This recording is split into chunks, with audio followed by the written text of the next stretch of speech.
नमस्कार बंधुरा जयीर संसारेर एकटी नतून ब्लगे तोमादेर स्वागतम। आशा करी तोमरा भालो आछो।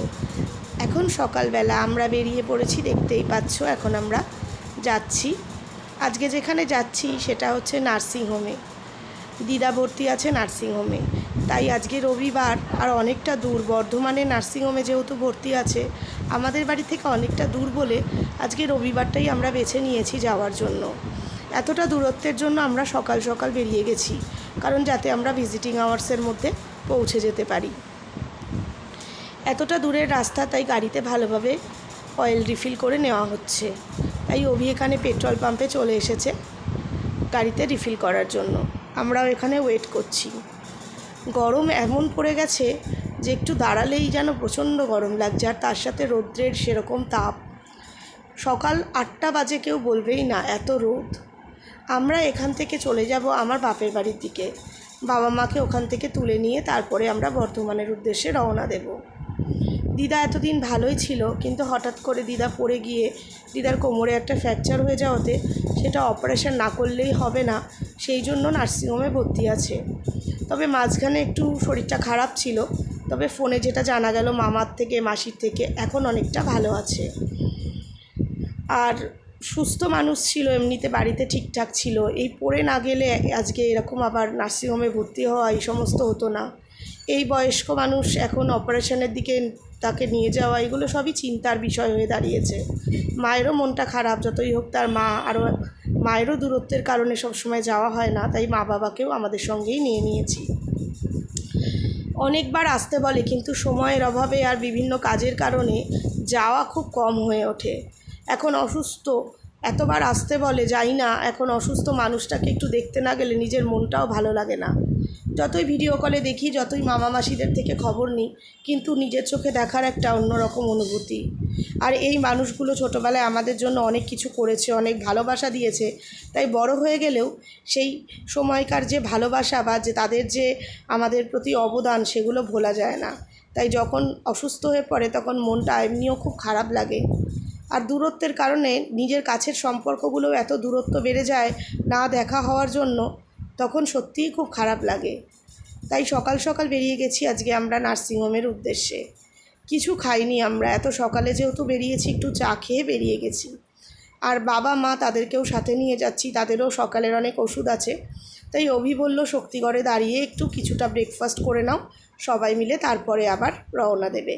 তবে মেয়েকে নিয়ে যাচ্ছিলাম না, কিন্তু বম্মাকে দেখতে যাব শুনে ও কোথাও যেতে বায়না করে না, কিন্তু আজকে যেতে চাইলো। তো বাবা বলল ওকে নিয়ে চল, তোরা গিয়ে ঢুকবি, আমি ওকে নিয়ে বসবো, আবার তোরা এলে আমি যাব। আমি বললাম ঠিক আছে। এখন আমরা একটু ব্রেকফাস্ট করে নিচ্ছি।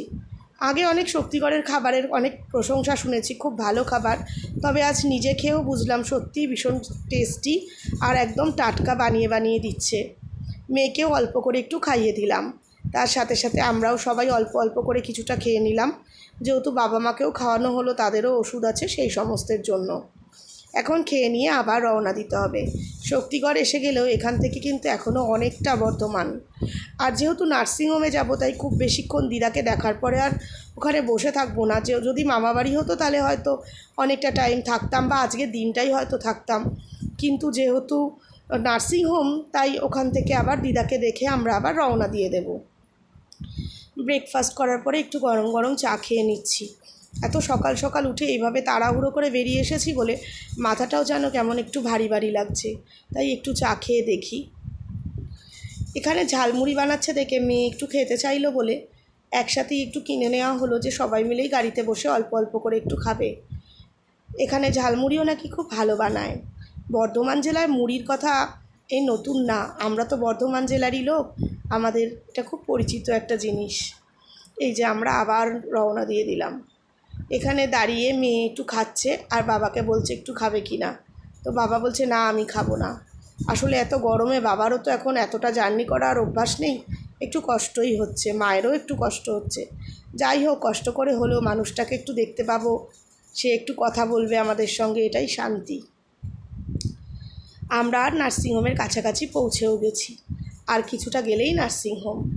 এই যে এখানে আবার একটু নামা হয়েছিল, মাঝে মাঝে একটু নামা হচ্ছে, যেহেতু এতটা রাস্তা তাই এখানে আবার একটু কিছুক্ষণ নেমে একটু কথাবার্তা বলে একটু চা জল খেয়ে আবার আমরা গাড়িতে উঠে পড়ছি। এত রোদ বলছি না, যে বাইরের দিকে তাকানোই যাচ্ছে না। গাড়ি থেকে নামলেই যেন মনে হচ্ছে প্রচণ্ড গরম, আর গাড়িতে যতক্ষণ আছি এসি চলছে ততক্ষণ একটু ঠান্ডা ঠান্ডা লাগছে। আবার আমাদের যাত্রা শুরু হবে এক্ষুনি এখান থেকে। পৌঁছে গেছিলাম নার্সিংহোমে, তোমাদের ওখানে তো আর ভিডিও করা যাবে না, তোমাদের সঙ্গে কিছু শেয়ার করা যাবে না, তাই আমরা দেখে আবার আমরা রওনা দিয়ে দিয়েছি। মামার ছেলে, মাসি সবাই এসেছিল, তাদের সঙ্গেও দেখা হলো। অনেক দিন পরে ওদের সাথে দেখা হয়, যেহেতু ওরাও অনেকেই সবাই দূরে দূরে থাকে, তাই সবার সঙ্গে দেখা হয়ে কথাবার্তা হলো। দিদাকে দেখলাম, দিদাও খুব ভালোভাবে আমাদের সঙ্গে কথা বললো দেখে মনটা খুব ভালো লাগলো। শুধু এখন একটাই চিন্তা, অপারেশনটা ঠিক মতন হয়ে গেলে তবেই শান্তি। দেখে আমরা বাড়ি ফিরছি, আর সেই আলোচনাই করতে করতে ফিরছি যে ঘরে যাওয়ার জন্য মানুষের কত তাড়া থাকে। আজ কয়েকটা দিন ধরে নার্সিংহোমে রয়েছে, বাড়ি থেকে কোথাও তো বেরোয় না, তাই নার্সিংহোমে এরমভাবে একঘেয়েভাবে রয়েছে বা সবাইকে দেখতে পেয়ে আজ বেশ আনন্দ পাচ্ছে। এই নিয়ে কথা বলতে বলতে আমরা বেশ খানিকটা রাস্তা আবার চলে এলাম। আবার এসে দাঁড়ালাম সেই শক্তিগড়ের ল্যাংচা নাকি খুব বিখ্যাত, তাই বাড়ির জন্য নিয়ে নেওয়া হলো খানিকটা। এখানে দেখলাম যে কত নাম, ল্যাংচা দিয়েই সমস্ত দোকানের নাম, ল্যাংচা ধাম, ল্যাংচা কুঠি, ল্যাংচা হাউস, ল্যাংচা হাব, বিভিন্ন রকমের নাম, সমস্ত নামের মধ্যেই ল্যাংচা। এই জায়গাটার মধ্যে শুধু ল্যাংচা দিয়ে নাম দেখে ল্যাংচা নগর, যে এই জায়গাটা সত্যি শক্তিগড় নাকি ল্যাংচার জন্য বিখ্যাত, তো সত্যি দেখলেই সেটা বোঝা যাচ্ছে। আমরা আবার রওনা দিয়ে দিয়েছি। রাস্তায় খানিকটা জ্যাম, তবে আজ এই অবধিই থাকলো, পরে আরেকটা নতুন ভিডিও নিয়ে দেখা হবে।